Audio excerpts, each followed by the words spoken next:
ओम श्री गुरुवे नमः। अप्राकृतिक विहार। विहार का अभिप्राय है हमारी रहन सहन, टहलना, घूमना फिरना, बैठना, रति क्रीड़ा आदि। विहार का हमें विस्तृत अर्थ लेना चाहिए। आज के नगरों, तंग गलियों, गंदी सड़कों, बिना रोशनदान और छोटी खिड़कियों वाले मकानों को देखें। शरीर की प्रथम आवश्यकता है शुद्ध, स्वच्छ और निर्मल वायु। इन गंदी गलियों में शुद्ध वायु भी मिलना एक वरदान है। आबादी अधिक होने से लोग सील भरे अंधेरे कमरों में रहते हैं। एक ही छोटे कमरे में इतने अधिक लोग भरे रहते हैं कि उन्हें अनेक प्रकार के छूत के रोग लग जाते हैं। व्यायाम के लिए स्थान नहीं मिलता। सोना, बैठना, भोजन पकाना, स्टोर तथा नाना वस्तुएं रखना भी सभी प्रकार के काम उसी में होते हैं। शुद्ध वायु और पर्याप्त प्रकाश न मिलना रोगों का प्रथम कारण है। घर के पश्चात हम अधिक समय ऑफिसों, कल कारखानों, दफ्तरों और दुकानों पर व्यतीत करते हैं। बड़े अप्राकृतिक ढंग से बैठते हैं, रीढ़ की हड्डी झुकाए रहते हैं, फेफड़ों में पूरी हवा नहीं भरते, अधूरा श्वास लेते हैं, यथेष्ट मात्रा में जल नहीं पीते, आमाशय को सुखा डालते हैं। इन प्राकृतिक आवश्यकताओं की पूर्ति यथा समय न करने के कारण हम रोग के रूप में सजा पाते हैं। टहलने और घूमने फिरने का हमें बहुत कम अवसर प्राप्त होता है। जब से साइकिल का प्रयोग प्रारंभ हुआ तब से तो यह समझिए कि हमने अपने पाँवों में स्वयं कुल्हाड़ी मार ली है। मनुष्य का निर्माण एक भागने छोड़ने, वन्य पशुओं का आखेट करने वाले शिकारी के रूप में हुआ। जंगलों, प्रकृति के अंचल में बहने वाली सरिताओं के तटों, अमराइयों, वृक्ष और लताओं के मध्य रहकर उसने उस युग में सबसे उत्तम स्वास्थ्य और आयु प्राप्त की। आज हम एक ही स्थान पर बैठे रहकर अपनी तोंद फुला रहे हैं, पैरों को अशक्त बनाकर पंगु से बने हुए हैं। स्वच्छ हवा छोड़कर पूरा पूरा दिन दुकानों और कारखानों में व्यतीत कर देते हैं। किसी धन संपन्न परिवार के स्त्री पुरुषों के मोटे मोटे शरीरों को देखकर जो व्यक्ति स्वास्थ्य का अनुमान करते हैं, वे स्वास्थ्य और शक्ति को पहचानने में बड़ी भूल करते हैं। धनी व्यक्तियों के भारी भरकम शरीर स्वास्थ्य के परिचायक नहीं है। ये तो सदा अपच, कब्ज, खट्टी डकारों तथा वादी के शिकार रहते हैं। ये प्रकृति से बहुत दूर हैं। धन का मद उनके और प्रकृति के मध्य में एक दीवार है। स्वास्थ्य और शक्ति का धन के साथ कोई संबंध नहीं है। तब से मनुष्य ने शारीरिक श्रम कम किया। जब से मशीनों का युग आया तब से उसका शरीर आराम तरूप कमजोर और दुर्बल सा हो गया है। मौसम की तनिक से भी प्रतिकूलता को वह बर्दाश्त नहीं कर पाता। साइकिल, मोटर इत्यादि ने हमारे पांव अशक्त किए और मशीनों ने हाथों का काम संभाल लिया।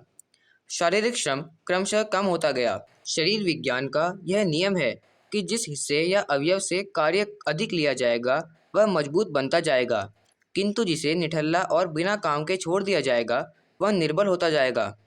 धनी पुरुष तो शारीरिक श्रम करते ही नहीं, अतः वे सबसे अधिक गिरे हुए स्वास्थ्य के शिकार होते हैं। विषय वासना की अतृप्ति और अधिक्य आज जितना है उतनी कभी नहीं रही है। समाज में आज गुप्त रोग, बहुमूल, स्वप्न दोष, सुजाग, गर्मी, उपदंश, इंद्रिय निर्बलता आदि बड़ी मात्रा में फैले हुए हैं। कामोत्तेजक घृणित साहित्य की बिक्री बढ़ रही है। तज्जनित अनाचार, कामोपभोग की इच्छा, तृप्ति के नाना साधन, गुप्त व्यभिचार, भ्रष्टाचार, यौन रोग बढ़ती पर हैं। गंदे उत्तेजक उपन्यास, कहानियाँ पढ़ने से और गंदे सिनेमा का फिल्म देखने से युवक युवतियों की काम वासनाएं अल्प वयस्क में ही उत्तेजित हो उठती हैं। वे कामोपभोग के लिए बुरी तरह लालायित रहते हैं। युद्धकालीन व्यभिचार ने समाज में मनमाना दुराचार, गुप्त रोग, अपराधियों की संख्या बढ़ाई है। लोग समझते हैं कि विवाह जीवन का द्वार है। उसके द्वारा मनुष्य अपने जीवनोपवन में घुले और मनमाना विषय विलास लूटे।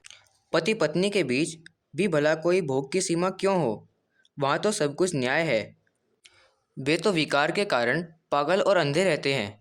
संसार में विकार तृप्ति के अतिरिक्त उन्हें कुछ दिखाई नहीं देता। जब हम निर्बल, निसत्व और रक्तहीन नर कंकालों को देखते हैं तो हमें उन पर बड़ा तरस आता है।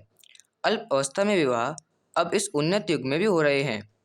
अप्राकृतिक रूप से काम वासना को भड़काने में सिनेमा और नाटक, श्रृंगार प्रधान कविताएं, कामोत्तेजक उपन्यास, अश्लील साहित्य, घर का गंदा वायुमंडल, कुसंगति, गलतियां प्रमुख हैं।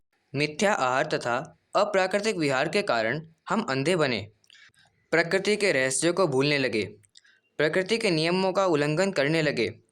प्रकृति तत्व क्या है? वह किस प्रकार हमारे जीवन में महत्वपूर्ण कार्य करता है और किस प्रकार हमारे स्वास्थ्य की रक्षा किया करता है, ये सब बातें हमने भुला दी। जो आगे का समय है, उस समय हम कार्य में जुट जाएं, काम के समय आराम करने लगे। जीवन के लिए हम कृत्रिम चीज़ों का प्रयोग करने लगे। जीवन में व्यर्थ आडंबर हमने मोल ले लिए। हमारे वस्त्र इतने अधिक हो गए कि शरीर पर स्वाभाविक रूप से हवा भी नहीं लगी। पाँवों में हमने मोजे जूते डाल लिए। परिश्रम हमने छोड़ दिया।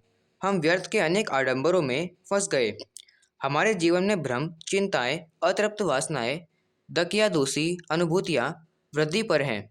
बड़े बड़े शहरों में चलने वाले कल कारखाने, मिल और फैक्ट्रियां हमारे जीवन में कृत्रिमता उत्पन्न कर रही हैं। रात दिन रुपये की चिंता करते हैं। उठते बैठते, सोते जागते, चलते फिरते प्रत्येक घड़ी हमारे सामने अर्थ की चिंता रहती है। हम यह नहीं जानते कि बहुत कम पैसे से हम स्वास्थ्य, दीर्घ जीवन और सौंदर्य प्राप्त कर सकते हैं। प्राकृतिक जीवन ही वास्तविक जीवन है। प्रकृति तत्व में सभी उत्तम पदार्थों का सम्मिलीकरण है। यदि हम आधुनिक सभ्यता के महारोग से अपने आप को मुक्त कर सके और जीवन में सरलता और स्वाभाविकता का अवलंबन कर सकें, तो जीवन का वास्तविक आनंद उपलब्ध कर सकते हैं।